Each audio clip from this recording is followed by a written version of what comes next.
Alright, October 21st, 2016. Last night I went to the local amateur radio club meeting, and we always end up exchanging all sorts of cool stuff with each other. And my friend Chester gave me these two avocado plants. Oh, there's the radio ID. Gave me these two avocado plants, and because he doesn't have the light in the environment to really care for them from this stage on, and I do since I have a greenhouse and I've wanted some avocados for a while. So I'm going to transplant these, and I'll just give you a quick video of what I'm going to include and how I'm going to do that. So without further ado, we'll go out and talk soil. So here we are at the mixing station, makeshift mixing station. I got some wood chips from my stockpile of wood chips. Probably saw that in some of the other videos. It's spruce, all chipped up. It's not ideal ramial wood chips, which would be 2 inches and smaller branches from trees and bushes, but it provides a little bit of carbon and something for fungi to propagate in and from. It is loaded with fungi, and that pile has actually been up against the wood pile that I've been collecting, so it's been inoculated with all the fungi from all the different wood types that I've been collecting from out back. So huge fungal load there, which is good. In addition to that, I've used some remixed potting soil, which has been mixed with some manure and that kind of stuff. That's had about 1.5 years to kind of break down and form my stable carbon organic matter base. In addition to that, I put in some basalt rock dust, about half a handful, and for each, and also a little bit of calcium sulfate, not too much, maybe 2 tablespoons or so, and a little bit of coffee grounds that I had left over from, I save all my coffee grounds and I make teas with them and I mix them into soils. Fantastic nutrient profile in those. And also some alfalfa meal, which has a really wide nutrient spectrum, has a nice balance of nutrition, and it also provides some enzymes. So it's fantastic stuff. So I'm going to take these both and throw them in the mixer and let them mix for a bit.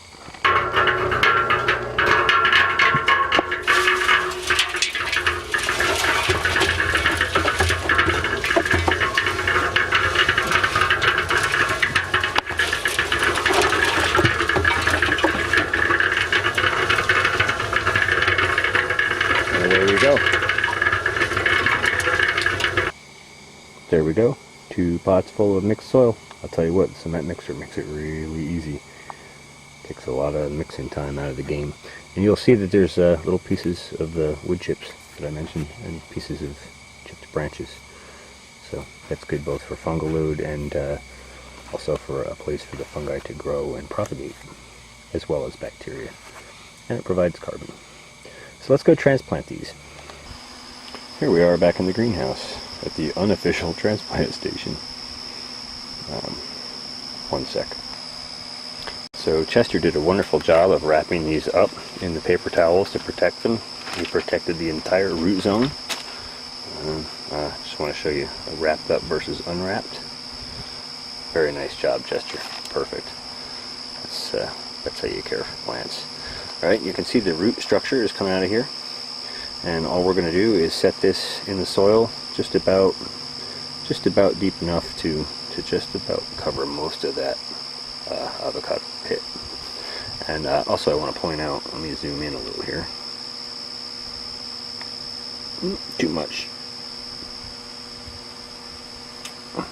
Should be able to see all those fine little white root hairs starting to pop in there.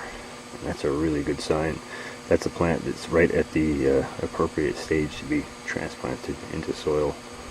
And it'll be very, very happy in its new home, I think. Alright, let's get this in the soil. So you can see I've just burrowed out a little hole here.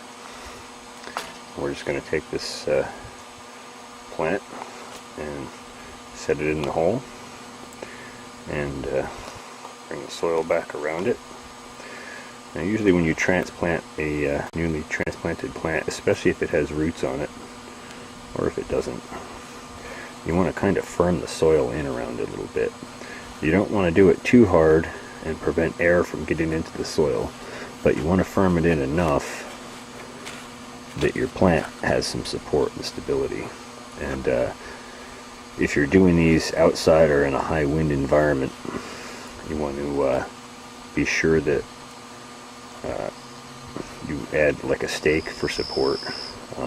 I would recommend keeping plants that have been transplanted out of high winds for probably a month or so while they establish a good root system.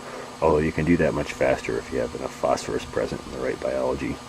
These guys should blow a root system out into here in a couple of weeks, I would think. And once they get established, you'll see them really start to take off. So that's about where I'm going to do it. And there you go. There's one beautiful avocado plant transplanted. We'll give that a little water in with some water from the reserve tanks over here. And I'm just going to transplant the other one, and I'll give you a shot of the two. Just wanted to show you real quick. Notice how this one has a little bit more developed root system than the other one, and yet its top is not as well developed. Just interesting variation. So there we have it. 2 happily transplanted avocados. They're going to love it in here with the warmth and the sun and the love that I give them. So that's it. Avocado transplant. Thanks for watching the Farmacy Seeds Network, and thank you, Chester, for sharing. Greatly appreciated.